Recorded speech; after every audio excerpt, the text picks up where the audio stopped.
കൊറോണയെ തുടർന്നുള്ള അടച്ചിടലിൽ മനുഷ്യൻ വീടിനുള്ളിൽ ഇരിക്കാൻ നിർബന്ധിതനായപ്പോൾ പ്രകൃതി ആശ്വാസത്തോടെ നിശ്വസിച്ചത്, ഏറെ സൗന്ദര്യത്തോടെ ഉദിച്ചുയർന്നത് നമ്മൾ കണ്ടതാണ്. ഇതിൽ നിന്നു തന്നെ വ്യക്തം, മനുഷ്യന്റെ ഇടപെടലിനെ മാത്രം ആശ്രയിച്ചാണ് പ്രകൃതിയുടെ നിലനിൽപ്പ്. പ്രകൃതി അമ്മയാണ്. അമ്മയെ മാനഭംഗപ്പെടുത്തരുത്. നമുക്കൊരുമിച്ച് തിരിച്ചു പിടിക്കാം നമ്മുടെ പ്രകൃതിയെ.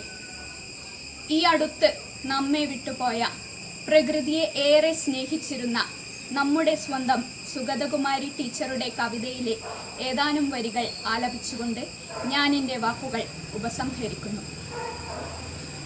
ഒരു തൈ നടാം നമുക്കമ്മയ്ക്കു വേണ്ടി, ഒരു തൈ നടാം കൊച്ചുമക്കൾക്കു വേണ്ടി, ഒരു തൈ നടാം 100 കിളികൾക്കു വേണ്ടി, ഒരു തൈ നടാം